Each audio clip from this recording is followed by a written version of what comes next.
Have you ever noticed this strange paradox? The harder you chase something, the further it seems to slip away. The tighter you try to hold on, the faster it escapes. And the more you fear losing it, the more that fear takes control of you. Before you realize it, you're exhausted not from life itself, but from the endless tension of trying to control everything all the time. But what if I told you there's a different way to desire? A way that doesn't mean giving up on your dreams, but instead pursuing them lightly, without being crushed by anxiety. Think about it. What's something you've been chasing recently? Maybe a new career breakthrough, a deeper relationship, or a financial turning point. Now ask yourself, why do I want this? What do I expect to feel when it finally happens? And most importantly, what's stopping me from feeling that way right now? Maybe the problem isn't your goal. Maybe it's the heavy weight you've placed on it. The Stoics taught that real freedom begins the moment we stop trying to control what isn't in our power. And that's exactly what we're exploring today, because when you let go, life doesn't magically hand you everything you want. It simply flows more smoothly because you stop blocking it with the obsession to control. So let's begin with the first truth. The more you try to force peace, the more chaos you create. The more you try to control everything, the more out of control you feel. That's the paradox of pursuit. Excess effort becomes the very obstacle. Epictetus, one of the great Stoic teachers, said, "Don't seek for things to happen the way you want. Wish them to happen the way they do happen, and you will find peace." But most of us do the opposite. We push life too hard, we try to speed up time, we demand guarantees, and when reality doesn't bend to our will, frustration swallows us. The peace you're searching for isn't found in force, it's found in surrender. Picture this. Your mind is like a lake reflecting the image of the moon. If you reach in and try to grab the reflection with your hands, the water ripples and the moon disappears. But if you pause, breathe, and release the water, calms, and the image returns clear and bright. Life works the same way. What you try to grip with anxiety slips away. What you receive with trust flows naturally. Letting go doesn't mean giving up. It means shifting your center of gravity from fear to clarity. And when you do, something powerful happens. The anxiety weakens, the tension dissolves, and what once felt out of reach begins to move toward you. This isn't magic. It's wisdom in action. Stoicism doesn't ask you to abandon your goals or renounce your dreams. It asks you to let go of blind control and to accept reality as it is not as you wish it to be. Because it's in acceptance that your real strength begins. Acting from fear drives you to desperation. Acting from trust gives you firmness, and firmness changes everything. Seneca wrote, "True happiness is to enjoy the present without anxious dependence upon the future." That's not just a quote, it's a code. Because if you can live in peace with now, you'll never be a slave to what hasn't happened yet. So calm down. Stop running after happiness like it's hiding somewhere out there. It begins the moment you stop fighting the present. You don't need to beg for love. You don't need to prove your worth. You don't need to drag around guilt. Stoic acceptance isn't passivity. It's clarity. It's focusing on what truly matters. It's the courage to trust life without clinging to the illusion of control. And when you finally see this, something shifts. A new force rises in you, not loud, not frantic, but balanced and steady. If you're hearing these words right now, maybe this is the exact moment for you to take that step. So tell me in the comments, "I choose to trust." And don't just write it, live it, because the moment you do, you'll feel the difference. As Andy Warhol once said, as soon as you stop wanting something, you get it. One of the biggest illusions we live under is this, that we have to run endlessly chasing after things just to prove we're enough. But the truth, what's truly yours doesn't come when you beg, when you chase, or when you burn yourself out. It comes when you're whole. Whole in peace with who you are. Whole in the values you actually live by. Whole in the presence you bring into every room you walk into. Seneca once said, "Nothing is enough for the man to whom enough is too little." Let that sink in. If you live with constant anxiety to prove your worth, you'll never feel like you have it. And ironically, that very insecurity pushes things away, not because you don't deserve them, but because you haven't yet given that worth to yourself. Think about it. How can life bring you stability if inside you're still living fragmented? How can you expect a balanced relationship if you keep abandoning yourself to please everyone else? How can you welcome abundance if you keep sabotaging yourself in silence? It's your wholeness that gives life something solid to meet. When you stop begging for presents and start cultivating self-respect, when you stop screaming for attention and start honoring yourself quietly, when you begin to love yourself even with scars, even in process, life notices. It meets you halfway, and it delivers what was already yours, not out of pity, but out of coherence. Because the moment you live as someone complete, the world responds in kind. There's a hidden force that quietly shapes everything you attract in life. It's not luck, it's not fate, it's the energy of lack. When your mind only sees what's missing, the love that hasn't arrived, the money that hasn't shown up, the recognition that hasn't come, you fall into a chronic state of need. And the problem isn't the desire itself. It's living from the absence. It's waking up each day with the feeling that something essential is missing and letting that emptiness dictate your mood, your choices, your entire outlook. Epictetus said men are disturbed not by things but by the view which they take of them. And the most dangerous view you can hold is this: I'll only be happy when. That belief creates an invisible cycle. The more you focus on what you lack, the more you reinforce scarcity as part of your identity. It's like an ancient fable. Two creatures walk the same road. The first is a fly. It lands only where there's dirt, seeing trash in every corner, flaws in every person, ugliness everywhere.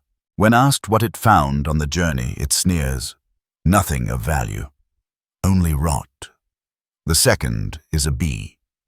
It travels the same path, but lands only where there are flowers. It notices colors, fragrance, life. When asked what it found, it smiles. The most beautiful blossoms of the season. The difference wasn't the road, it was the focus. And your mind works the same way. What you focus on expands. If you only see what's missing, you'll strengthen the belief that nothing is ever enough. But if you train your eyes to see what you already have, what you can build, what's still blooming, your reality begins to change. A mind trapped in scarcity doesn't see opportunities. It only confirms its own lack. But when you shift from focusing on what's missing to focusing on what you can create, everything shifts. You stop being an emotional beggar. You become the builder of your own reality. Letting go of scarcity is an act of courage, not because it vanishes instantly, but because you choose to stop feeding it. Abundance always starts inside before it ever shows up outside. So instead of repeating, "I need this to be happy," replace it with, "I am already everything I need to begin." And watch what changes. Because the moment you stop identifying with lack, you start living as if you already have. And the world responds to that. You don't attract what you desperately wish for. You attract what you consistently live with coherence. The mind craves proof. So if you act like someone still waiting, you reinforce the belief that you're not there yet. But when you begin to walk as if you already know where you're headed, something powerful happens. Your frequency shifts. And no, it's not magic. It's mindset. Want confidence. Act like someone dependable. Want respect. Stand tall with dignity. Want fulfilling relationships. Become a safe space for others. Epictetus put it simply. First, say to yourself what you would be, and then do what you have to do. That's the key. Most people wait to feel before they act. But the Stoics understood the movement starts the other way around. You act first, and the feelings catch up later. So if you want abundance, practice gratitude now. If you want love, practice presence now. If you want peace, stop sabotaging yourself with old stories. You don't need to wait for the world to change. You need to change the energy you bring into it. Because when you stop playing the role of the one who begs and step into the role of the one who builds, life responds. Not by accident, but because you finally tuned yourself to the frequency of what you desire. Trust doesn't mean crossing your arms and waiting for life to hand you something. Trust is the courage to act even when your heart is racing. It's walking through the dark with steady steps even when you can't see the full path. Real trust isn't passivity. It isn't naive optimism. It's a quiet decision, an inner strength that whispers, "I don't know how this will unfold, but I know I can walk through it." Epictetus said, "We are not disturbed by things but by the views we take of them." And that's where trust begins, by changing the way you meet what's outside your control. When you release the obsession to control everything, what remains? You. Your attitude, your presence, your ability to face the now with steadiness. Stoic trust isn't blind faith. It's practice. It's built moment by moment, each time you look back and realize what felt like the end was only a new beginning. What broke you, actually, shaped you. What spun out of control taught you more than anything that went right. Alan Watts captured it perfectly. When you try to stay on the surface of the water, you sink. But when you try to sink, you float. That's trust. The moment you stop fighting the present starts to hold you. When you trust, your mind calms. You stop wasting energy predicting the unpredictable. You stop exhausting yourself trying to control every person, every detail, every answer. You breathe easier because you finally understand your role is to give your best. The rest was never in your hands. Marcus Aurelius wrote, "Receive without pride, let go without attachment." That's trust in action. It's not about indifference. It's about putting your energy where it actually transforms into your effort, your choices, your presence. And when you live this way, something changes. You stop suffering in advance. You sleep better. You listen more deeply. You become more present, more whole, more free. You even make mistakes more lightly because you're no longer demanding perfection. You live with peace. Not because life is solved, but because you've become strong enough to walk forward even when it's uncertain. So today, don't demand answers. Don't try to guess the future. Just take the next step firm, conscious, calm. That is the role of trust, to walk forward even when there are no guarantees. Understanding is the first step, but living it, that's what transforms you. It's easy to talk about letting go, trusting, living in the present. It sounds beautiful, even inspiring, but how do you actually do it when the bill is due tomorrow? When your heart is still aching? Or when the world outside seems to be racing ahead while you feel stuck behind? This is where stoicism stops being theory and becomes muscle. The first lesson, calm, doesn't come from control. It comes from clarity, and clarity requires presence. So before trying to fix your entire life, pause. Look honestly at what's holding you down and ask, what am I forcing? What am I terrified of losing? Sometimes it's a person who left and you're desperate to get them back. Sometimes it's an old identity that no longer serves you, but pride keeps you clinging. Sometimes it's a memory you refuse to forgive. And sometimes it's just fear. Fear of starting over. But here's the truth. Pain intensifies when you resist what's already happening. And healing begins the moment you admit, this is where I am. It may not be where I want to be, but it's from here that I can begin. Imagine this. Someone just went through a breakup. The urge to fix it, to rewind time, to hold on. It feels overwhelming, but calm begins when they finally say, it's over. And though they still miss that person, they stop trying to save what no longer exists. That doesn't mean ignoring the pain. It means realizing there's another option besides drowning in it. Stand up. Breathe. Take care of yourself. Stop chasing what's gone and start walking toward what can still be. That's presence. That's power. Or picture someone who just lost their job. Panic floods the mind, imagining worst-case scenarios. They run endlessly, chasing any quick fix. But calm begins when they pause and say, okay, this happened. I can't undo yesterday, but today I can update my resume, cut unnecessary expenses, call a friend for support, and reinvent myself. That's the shift from panic to presence. And it's in that space that real power is born. Marcus Aurelius said, "What is before you is enough." Just act, not as someone running away, but as someone choosing. And every time your mind wanders into what ifs, what if it fails? What if it never gets better? Bring it back with a simple question. What can I do right now with what I have? Sometimes the answer is small. Organize your space. Breathe for 2 minutes without distraction. Write down everything you're feeling, even the painful parts. These little acts are anchors. They reconnect you with the only place where change begins, the present. And when chaos feels bigger than you, remember this stoic truth. It's not the event that destroys you, it's the judgment you place on it. So guard the words you repeat inside. Don't say, "This is unbearable." Say, "This is what I must face today." Notice how your posture changes, because it's not just what you think, it's how you speak to yourself. So often suffering grows not from the pain itself, but from comparison, from demanding speed, strength, perfection. That's where guilt, hurry, and pressure live.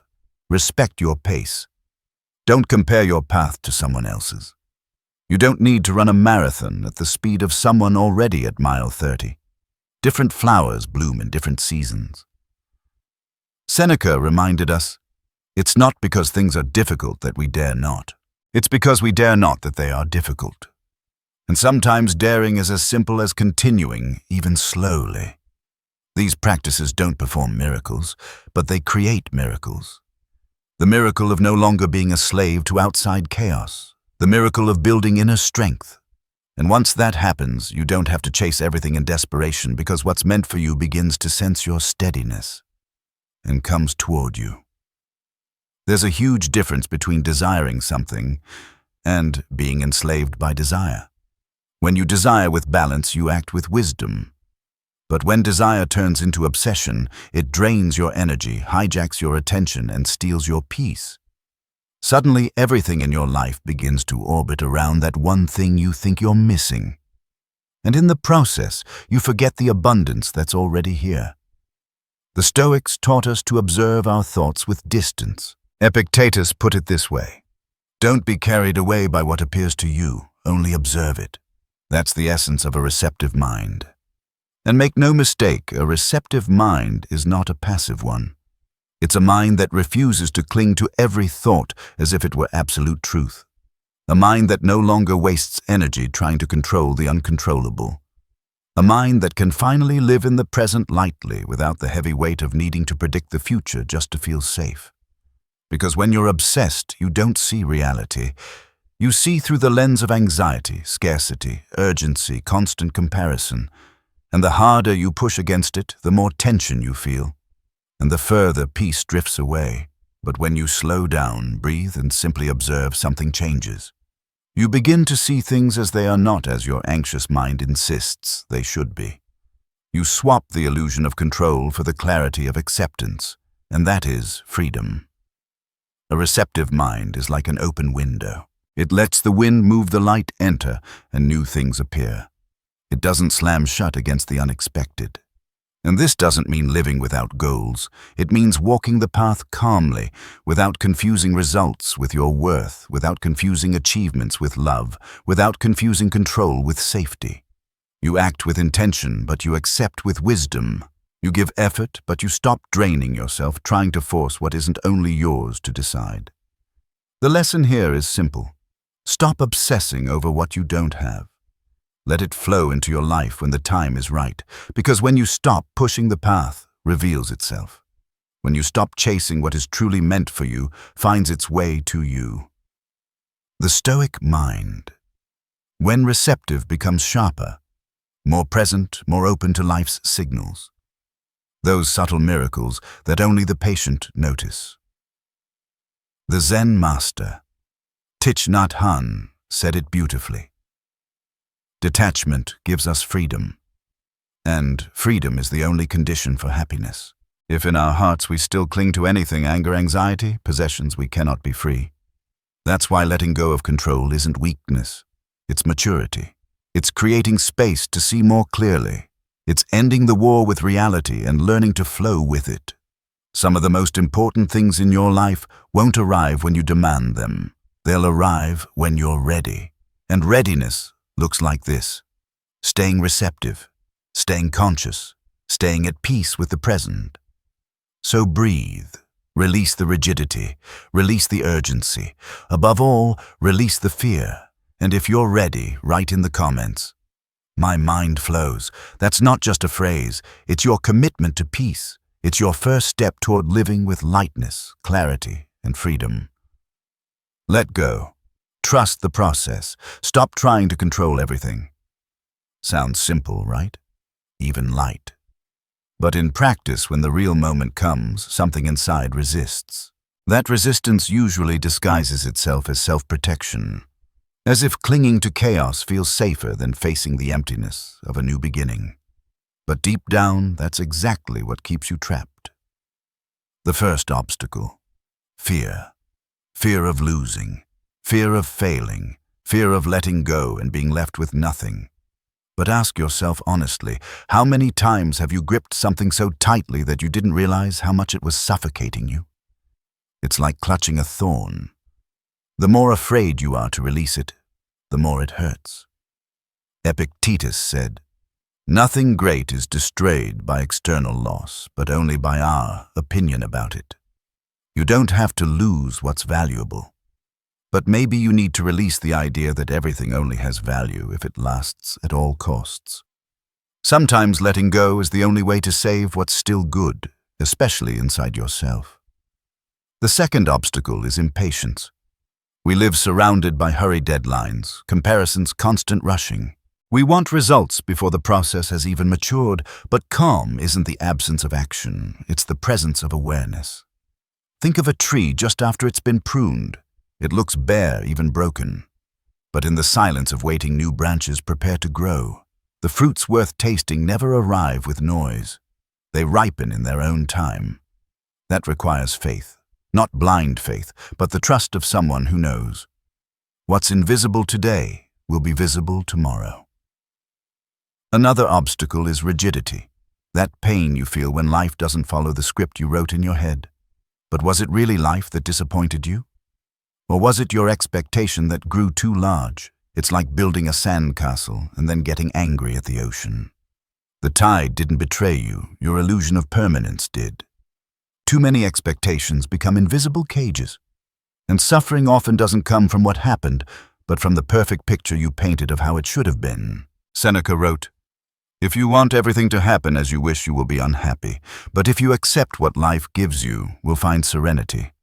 Flexibility isn't weakness, it's emotional intelligence in action. And then there's pride.